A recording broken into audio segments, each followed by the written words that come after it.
where are the programs for that is what I was thinking ultimately.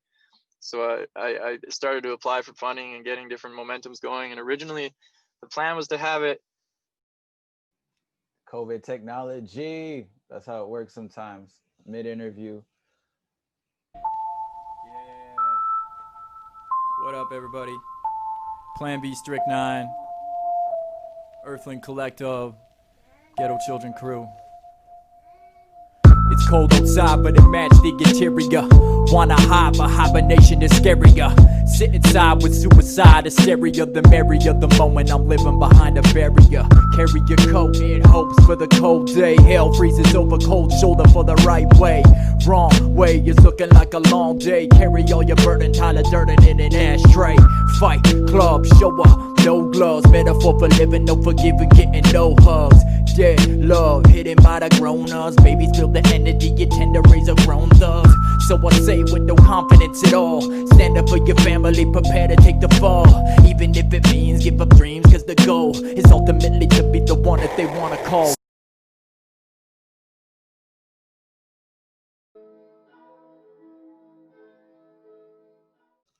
That was fun. Well, as you've heard, the Earthling Collective, Planbstrik9, fire performance. Definitely check that out if you haven't. Link's gonna be in the description. Yeah. Oh, he's back. He's back. See, magic. Ooh. I got it. Woo. Let's go. Yay. Yeah, we out here. We out here. Boom. All right. So welcome to our behind the showcase interview with Planbstrik9. You got the chains going, you know what I'm saying? Do your little thing. We got Lens co-hosting it out today. Lens. Yo, trust me, yo, you definitely need to track with Lens. Y'all need to definitely either co-produce or open verse, whatever it is. Like, definitely. He was actually just playing something just now. I was like, yo, I could hear I could hear you on. I was like, yo, I could hear Ben on this joint. So should do a whole EP for me, man. I'll give you like $500 to produce the whole fucking thing for me. Do it. Damn, we'll work it out. Yo, we'll work it out. Yo, what? Well, yeah, y'all are connected anyways, because that's how this happened. So that's dope. Yeah. All right, so like I said, welcome to all our viewers that are gonna be here checking us out. We're gonna put this on YouTube. Make sure you subscribe, and then Lens. And normally I do this to you, but I don't know if you're ready for it. You ready for this one? Also check out our. I don't know what you're gonna do. Yes, I always love IBLV TV on IG. Oh no, dang. Yeah, that's true. IBLV TV on IG, in the description, on Instagram. So, yo, we got that is so meta. Mans are taking pictures of his phone on a video. Dope. Yeah. Legacy, what up? We here. Document the legacy, man. Nah, it's dope. I'm really glad that you were able to be a part of the I Believe Dreamer showcase and the Dreamcatchers concert, because even though we didn't meet with you throughout the summer with the weekly Zooms, is that back in February we did that show in Boating, and you killed that show. I remember you came through and like you always just looking like a rapper. You know what I'm saying? Like you're just like living that life, and everything is really authentic with you. You know what I mean? Like I think that was really cool. Is that for this performance, even we got to check you out in your bedroom. You know what I'm saying? Like literally in the bedroom, mad intimate. You're out there in Thunder Bay. And for you, what were you thinking for like what you're gonna do for the showcase? Like, did you think about, okay, I'm gonna do my room? I even saw that you had that one light that was like the tracking your face. Yeah. So I'm curious about that. First is like the setup. If you like how you thought about the setup, and then after we could talk about like the actual songs, you know. So with this setup, I was actually kind of like I was tripping out about it because I hadn't done like getting used to the new whole COVID thing, like from home or whatever, and my house kind of in shambles at the time. So I was like, how the fuck can I make this work? And then I got this like new little toy. It's from DVI or DCI. They're like a drone company, and they make a bunch of different stuff now for videography and shit. And it's like this thing that you put your phone in it. It's like a cradle for your phone, and then it has a tracking feature where it follows you. So like nobody was even like controlling that. Like it was doing it for me. It was pretty crazy. Like, and that was the first time I'd ever used that. So I was kind of getting into it. I was like moving with it and shit. You could see me in the thing. I'm like trying to like get it to follow me and shit. And the biggest thing for this kind of stuff, man, is like getting into it, right? Because you're performing to a bunch of people eventually. Like they're gonna see it, but it's like getting into that state of mind and that presence while you're recording it solo, right? So like that's probably the hardest part, is just getting in that state of mind and kind of like how you convey this as still a live performance when it's like me and my kids in my bedroom, you know? But yeah, I love those kids. Word, it was cool to even have the kids have them in a the little cameos. Yeah. That was cool. And like, I guess the other question is like, I guess we couldn't think about setup too. So that's your room? That's actually my living room. That's your living room. Yeah. So that's like my main space. Pretty sure it was in my living room. Yeah. Well, it was just kind of cool because you saw so many different like symbolisms. You saw the Wu-Tang, you saw the eagle. You know what I'm saying? There's so many different things that were telling the story, even though like you're in your bedroom. Like you took us to a different place, you know, with just like your get up. So what happened with like the tracks? Like what were you thinking about when you're like, what am I gonna perform? Like now you know where you're gonna set it up, you know where you're gonna be, you got the track in. Yeah, for this concert, what were you thinking? Just from like doing the Sue thing with you guys and everything, I kind of got a vibe that it was you're trying to impart a message about believing in yourself, and you know, and kind of like self-awareness and self-care and all those kind of things, you know. So I kind of chose my tracks based on that. So I chose, I think, Heritage, which talks about like my struggles with coming to terms with my identity as a two-spirit individual and as like a light-skinned indigenous male, and just kind of trying to like find my place in the colonial structure, knowing that like I have family on both sides of the spectrum, and like even some super racist family members, you know. So it's like it's hard to reconcile that kind of shit, man. You're stuck in this, you're literally like living as the no man's land or something. I call it the gray zone. And yeah, so I chose my songs according to that, like just kind of like going off that vibe. I think there was also another one called Cold Outside that I have a music video coming for in the next couple days, unofficial. It's just like a beat off YouTube or whatever, but we really vibe with it, so we made a video. We're not going to release it on Spotify or anything, but check that out. It should be out soon. And that one talks about just my struggles with suicide, and I think I touched on addiction again too, but also the main proponent in that one is just about being the person that you want your children, like being the person that your children are going to want to call later in life, you know, because ultimately that's the goal. Like you can fuck up along the way, but as long as when they're down and out, the first person they think of is like, I'm going to call Pops, you know, or whatever, you can help me out of this jam. Like that's ultimately what we're going for. So that's what that song's about to me anyway. And I think I finished it with Needles, which is all about addiction. That one's just like straight up talking about my struggles with addiction and everything I went through. And also the second verse talks about coming together as a species and kind of finding our balance and working together and what that's going to mean, like bringing cultures together and finding a common ground in our place in the universe, because we're definitely not there yet. If aliens showed up, man, we'd be like they'd be laughing, but I don't know. But yeah. Word, sinister substance. Yeah, like that's what I love about yo, man, you're the realest. Like when you perform, like you just talk that real. You can tell that you've lived a real life. You know what I mean? When you're talking about stuff, even in your rhymes, it's a real life, but you're also, it's not like glorifying it, you know, even in addictions and that kind of stuff. You're really like the message is being heard, you know what I mean? And it's cool that you're able to like, I guess, because it's through rap, you're making it like, you know, relevant, relatable, but at the same time, you're like guiding people to a certain message. And that was like very clear in like just sinister substance. Like it could show you all these things. You can go through all these things, but at the same time, it's fucking you up.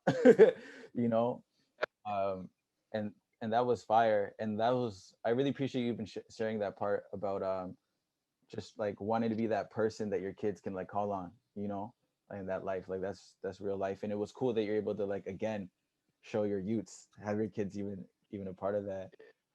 I looked over and Kimani was like singing the verse, and he's like, I'm like, hey, come on, man. And he comes up, and you could see him like he's melting it for the first few seconds, and then he sees himself on the camera, and he's like, oh shit. And he just like froze up. He got all shy. Oh man, that's so cute though. Yo, that was mad cute. Yeah, that was a cool. And also like, I guess because I was watching it, like I watched it before, so don't get me wrong, I watched it before, but watching it live with people, watching it live, it was just something that brought to the experience. It's like, oh, yo, who's that? Is that his kid? Da, da, da. Like, you know, that kind of vibe. So that was like to make something a performance where people can get engaged. It was cool that you just went with the natural vibe of it. You know what I mean? That was dope. Lens, was anything on your mind, Lens, before I asked any more questions? Yeah, I was just gonna say, so Jermaine said that you performed back in February. So dealing with like COVID and how it has been, like how was it different to perform virtually? Like how was that set up, or like setting it up like that? Yeah.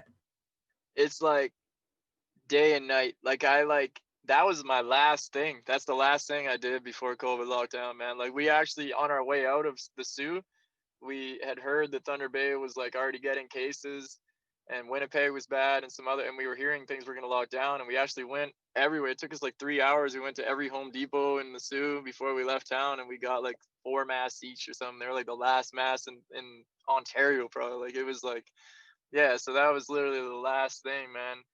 And I'm always going to have that memory now. That was, that's fucking, he's got a mask up. That's what's up. That's dope. But yeah, so like night and day, man, because like you don't get that connection from the crowd. Like, they're going to see it afterwards, right? Like I was saying, like the YouTube, they're going to tune in afterwards, but it's hard to like reconcile that in your head and get into this vibe and still get the same pleasure that I got out of it. Because literally, like I used to shoot heroin, you know what I mean? And that was my rush. And that's my thing now, live performing and interacting with the people. And I'm super antisocial, not antisocial, but I have like social anxiety. So like when I'm performing, that puts me in a place where I'm like able to speak to people without like having to reciprocate in a way that like I'm not comfortable with. Like I kind of have control over it in a sense, right? So I'm missing that a lot, and I've still haven't been able to find a place for that yet.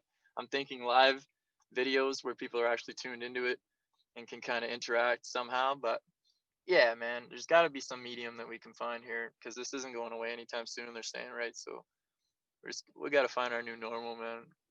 But we'll get there. Yeah, we'll get there. We'll have to figure that out. Like one thing that I was really sad about is that is because we weren't as connected.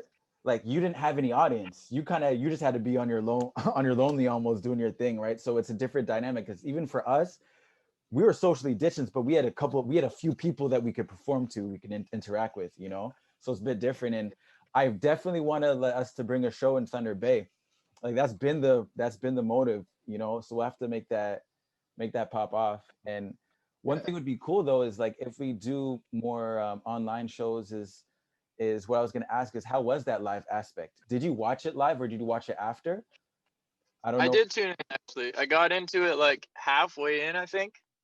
I caught the Instagram message like later in the day. I'm actually glad I saw it on time though, but I did get to see some of that. So it was cool to see the reactions roll in and shit too, right?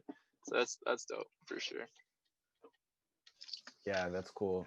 Yeah, the interactions, it's a cool experience of like just texting, or not texting, yeah, like messaging people in the moment, is dope. One thing that maybe what we could do another time is like let's do a performance, but do like a Zoom. Because there's something about having the interaction with people, like seeing them and talking to them, you know what I mean? As opposed to like the chat is cool too, but like literally seeing people and talking like this. Lens, were you gonna Yeah, I was just gonna say, like, how did the chat work? Because I watched like I think I missed the first few minutes of it, but I was there. Like I watched the whole thing, but I was watching it on my Xbox, so I couldn't see the live chat. So like, how was it? Like, what were people saying, and like, how were people acting? And I didn't see it from my screen. Oh, word. Uh, Yeah. it was pretty active, right? Like there was a lot of comments. Like it was pretty good. Yeah, it was pretty interactive. Like the thing is, like before each performance, like I would even like put a message like, okay, get ready for this person to go on the stage. And you'll see people put like fire emojis or like, oh, that was dope, or they'll drop a line, they'll take a line from the poem. But it's funny because everyone's on different has different lag. So sometimes if you're whatever device you're playing on, the comment's not as relevant in the moment because like we're already like a minute further. But but it's cool. Like definitely I'm hoping we can do another one. Let's do another premiere and live show again and get creative with it and make it pop.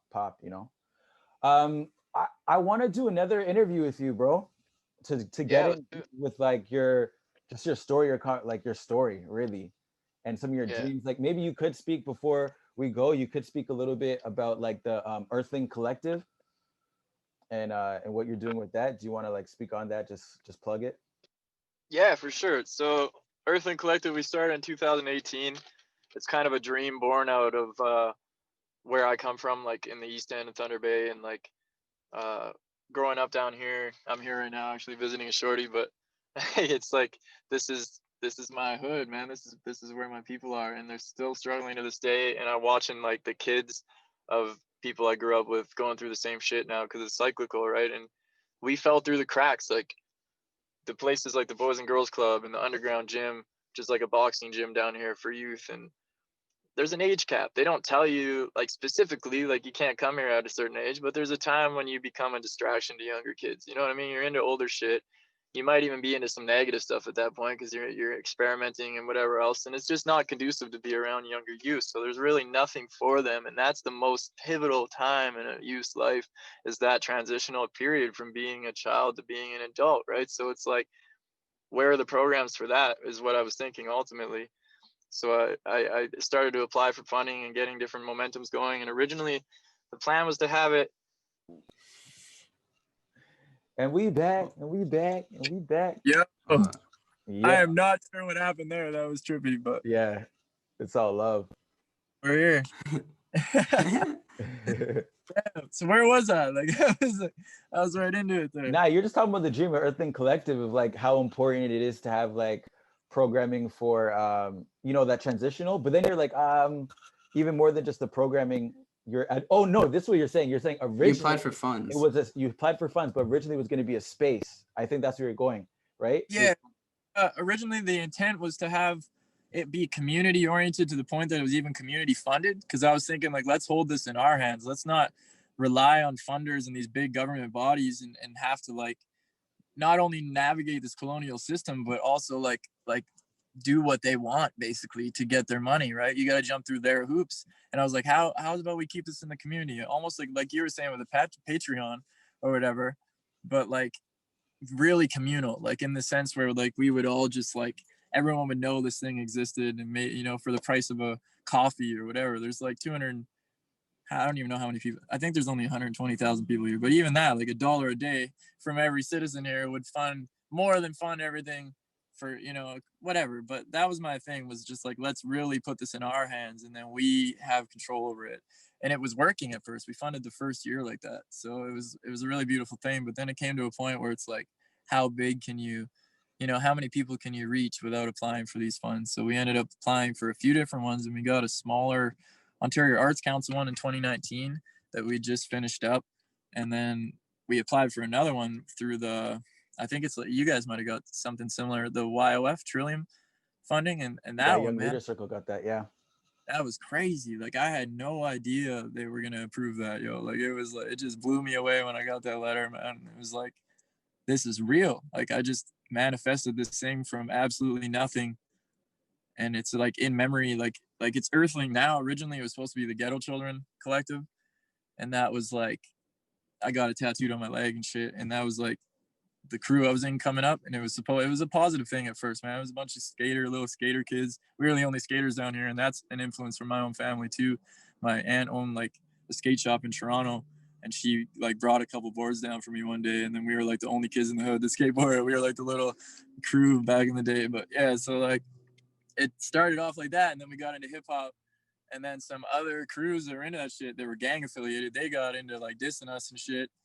And all of a sudden we're a fucking gang, right? And it like turns into this whole other thing. So I wanted to bring it back, and the ultimate goal, when we were kids, we called the ghetto children because we really embraced that mentality, you know what I mean? And there's a whole mentality to that, like this whole like, I'm not as good as these people. Like if I go to like I get brought by my girlfriend to like a family dinner at this banquet hall with her family, I'm not gonna feel like I belong there, man. I'm ghetto, you know what I mean? Like this isn't my people. This isn't like, and that whole mentality really fucking, but it really holds us back. It keeps us in this, like it's, and I really wanted to break through that and kind of like turn the negative into a positive. And I hit a wall, man, because I grew to the point where there was a bunch of people who had never experienced anything like this. And they're like, oh, you're not going to call my kid ghetto, you know what I mean? Or whatever. Like, my kid's not going to be affiliated with a thing that's called ghetto children. Like,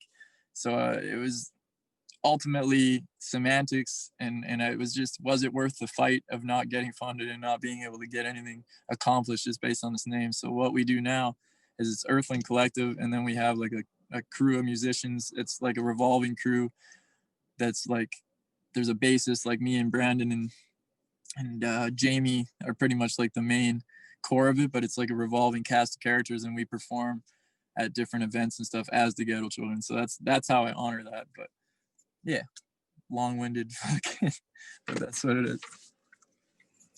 Nah, it's lit though. How like how Earthing Collective and in honor of Ghetto Children, you know, it's amazing. Like you said, like just to be able to manifest something, right? Like, well, I Believe Dreamers, the IBLV it's an acronym.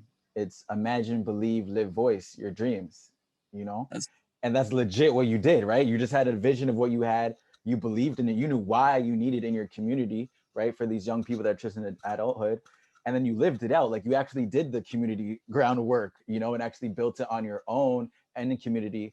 But then you voiced it. You actually shared it, and you told the story to different granting bodies or whatever. And now you got funded for your project. So I want to, we'll get more into that. Like we'll do another interview and get more into it and see how we can just build this momentum and collaborate, you know, like that's the thing with the Dreamers is like, there's power in numbers, you know, there's power in like us building each other's movements. And right now it's not about our big scale right now. It's about significance. And I think this connection that we have, even though Thunder Bay was only represented by one person this time with the Dreamers, that's okay. That's just this time is significant because Earthing Collective, like you also represent the Earthing Collective, you know, and all that. So it's dope. On Thursday too, I'm pretty sure. So we'll see what happens. I don't know if we're like, if that's copacetic, but I think I can get to a couple people. I've been mentioning what it is, and they're interested for sure. So we'll get some more people. Oh, word. Coming. Hey, for sure. Yeah, man. Let's keep it building, you know. So thanks to everyone that is tuning in to the I Believe Dreamers. Check us out. Make sure you subscribe. Check us out. Yes, link below, like Lens is saying. IBLV TV. Make sure you check out Planbstrik9. Yeah, PLANBSTRIK9. Cool. Let's get it. Yo, Lens, any last words? Anything? Like, I would love to be able to play some music right now when I'm editing this. But any last words that you got for the people? Yeah, any words? Lens coming in December. Hey, there we go. That's dope. New Lens coming this December. Any last words for Ben before he leaves and before he goes? Expect some pop punk from me, man, and some like real different shit, because I'm gonna be on a different. Yeah. So if you're interested in maybe like collabing on something like that, like, yeah, man, do it for sure. Sick for sure. Do it. Yo, this is dope. I'm really excited. Like, thank you for coming through. Thank you for just being connected and just trusting the process and like, you know, staying connected, you know, throughout the time for you performing. for doing this interview. And then, yo, I'm fucking excited for y'all to collaborate and do some music. Like, I think that right there is dope. But yeah, peace, y'all. I'm gonna stop the recording now. Peace, love, and unity. Safely having fun. This is hip hop. Yeah. You don't stop. Peace.